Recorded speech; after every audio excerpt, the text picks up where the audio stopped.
Let's now turn to explore the historical roots of anti-Semitism. As we have heard when discussing the nature of the phenomenon, there are scholars who find its roots with the rise of Christianity and with Christian anti-Jewish theology. However, there are those who trace the roots to earlier times. The historiographical debate on this matter usually focuses on the Greco-Roman world, a period in which a variety of textual sources presenting different perceptions of Jews were created. Throughout this period, the encounters of both Greeks and Romans with various others brought about varied attitudes and perceptions, including different forms of xenophobia. An important stage in the formulation of these attitudes took place in the wake of the conquest of Alexander the Great of Macedonia in 333 BCE. Alexander invaded the Near East and Mediterranean region and made it all the way into modern-day India. During the times of Alexander's successors, a period known as the Hellenistic Period, Greek culture spread throughout these vast regions. Among the many civilizations that now came under Hellenistic rule and influence were the Jews, who were mainly concentrated in the eastern Mediterranean areas as well as in the Mesopotamian region. As we now will see, negative attitudes were formulated during this time, deriving mainly from the Jews' unique traditions and customs. Before the time of Alexander the Great, Jews were simply not on the radar of classical authors.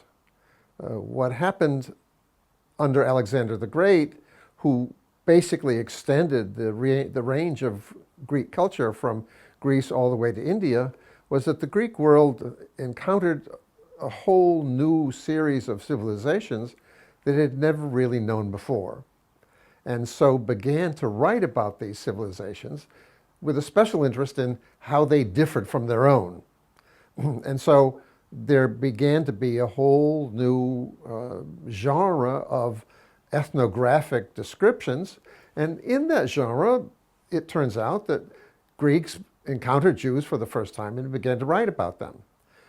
One of the things that they found unusual about the Greeks and about the Jews, and it's not at all surprising that they focused on what was unusual because that's what they were looking for. One of the things that they found unusual about the Jews was their regulations regarding food, and the fact that Jews, by and large, could not eat at the table of an ordinary Greek, and this seemed peculiar to the Greeks, especially since one of the most cherished foods among the Greeks was pork. And of course, pork, which is no more or less unkosher than other unkosher foods, came to be the focus of what Greeks wrote about Jews. And there emerged the notion that Jews were somehow unsocial, that they didn't integrate, they didn't get along well with other people. And I think that what lies behind this is simply the Greek encounter with food regulations of the Jews. Derogatory perceptions of the Jews continued to develop in the Mediterranean throughout the Hellenistic period, as well as under the Roman Empire in the 1st century CE. Jewish religious dietary laws were not the only form of Jewish custom to be perceived negatively by Greco-Roman writers. Monotheism and other Jewish religious requirements, such as circumcision, were perceived in negative ways as well. Jews, no matter where they were in the Mediterranean and no matter how they were doing it in particular, Jews did circumcise in the diaspora. They did avoid eating pork in the diaspora. They also didn't show respect to foreign gods in general, which is considered just rude in antiquity, in a world where all gods are assumed to exist. And at minimum, the polite thing to do, not to mention the commonsensical thing to do, is to be polite to other people's gods too. And Jews had issues with this because the Jewish God had issues with it. So we know from these pagan anti-Jewish remarks that this was something that Jewish populations were known to do. And finally, Greco-Roman culture had a horror of circumcision as a form of genital mutilation. And this would be evident, particularly in Jews who were getting a gymnasium education or Jews who were professional athletes, because these things were performed in the nude. And to be circumcised was considered an unthinkable voluntary mutilation. So for all these reasons, Jewish difference stood out as a kind of troubling oddness for watching critical pagan commentators. As mentioned before, there is a historiographical debate regarding whether anti-Jewish expressions in the Greco-Roman world should be viewed as a unique form of hatred or as one of the various forms of xenophobia that existed during this period. Let's hear more about this issue. There's a tradition in Greco-Roman antiquity about Greco-Romans writing about exotic others. Greeks write about Persians and they make fun of Persians. Greeks are hard, Persians are soft, Greeks are masculine, Persians are feminine, and so on. When Rome becomes the big kid on the block, you get Romans talking about Greeks as soft and Romans are hard. This is all a very masculinized, gender-specific type of discourse.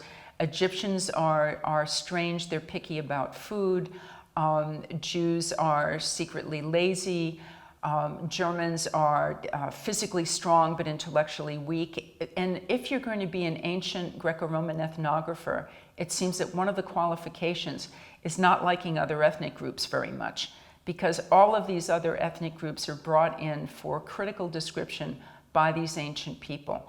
We have many more of the anti-Jewish comments alive in our evidence than we do for these other people groups, because the anti-Jewish pagan comments were preserved and reused for different ends by the later Gentile Christian church.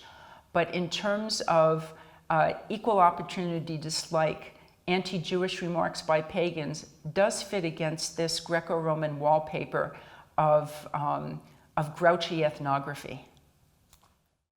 So I don't think that one can call this ethnographic picture of the Jews as a somewhat asocial or antisocial group. I don't think one can call that anti-Semitism. It simply falls into the category of Greeks encountering other civilizations and focusing on what was different, what was unusual about them. That changes somewhat in one geographical region in particular during the time after Alexander the Great, and that is Egypt. The Ptolemies, the last of whose rulers was Cleopatra, took over and governed Egypt for some 300 years. And at that time, and in fact slightly before, Jewish mercenary troops served the ruling Greek regime. This put them between the outsider Greeks who were governing the country and ordinary Egyptians who were being governed. The Jewish mercenaries were caught in between. And the fact that they were caught in between generated a considerable hostility toward them because they represented the alien ruling Greeks, and they were, in fact, a military power. There is a serious discussion among historians of this period as to whether one can call the attitudes toward Jews in this period something like anti-Semitism. The closest one comes to it, I think, happens a little bit later, after the Romans enter Egypt and take over the control of Egypt from the Ptolemies. There we have certain pieces of literature that have actually survived in which the native Egyptians, out of their hatred of the Roman rule of Egypt, blame the Jews who are still serving as intermediaries, as military representatives of the Romans on Egyptian soil.